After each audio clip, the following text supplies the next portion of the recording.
మరో 3 గంటల్లో భారత్ పాకిస్తాన్ మ్యాచ్ ప్రారంభం అవబోతుంది కదా. దీనికి ఈ ఓటమి పాలయ్యే బదులు, అవమానం పాలయ్యే బదులు వర్షం పడితే బాగుండు. ఎలాగో ఇప్పుడు వాయుగుండం ఉంది కాబట్టి అల్లాహ్కి మొక్కుకుంటున్నారు వర్షం పడాలని పాకిస్తాన్ వాళ్ళందరూ కలిసి. ముఖ్యంగా పాకిస్తాన్ మాజీ క్రికెటర్లు ఇప్పుడు బషీద్ అలీ కూడా నీవేం కోరుకుంటున్నావు అని ఒక ఇంటర్వ్యూలో అడిగితే వర్షం పడాలని కోరుకుంటున్నాను.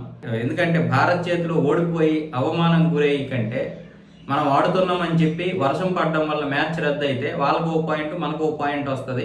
ఎలాగో ఈ మ్యాచ్ కూడా ఓడిపోయి మనం అవమానం పాలవ్వాల్సిన అవసరం ఉండదు అన్న విధంగా వాళ్ళు మాట్లాడుతున్నారు. ఆయనే కాదు, చాలా మంది అదే విషయాన్ని పాకిస్తాన్లో అనుకుంటున్నారు, వర్షం పడితే బాగుండు అని. మరొక వైపు ఏమొచ్చేసి భారత అభిమానులు, క్రికెటర్స్ వర్షం పడకుండా ఉండాలని దేవుడిని ప్రార్థిస్తున్నారు. వాళ్ళు ఏమొచ్చేసి వాళ్ళ దేవుడిని ప్రార్థించుకుంటున్నారు. మన వాళ్ళు ఏమొచ్చేసి ఈరోజు మహాశివరాత్రి కదా, శివుడిని ప్రార్థిస్తున్నారు.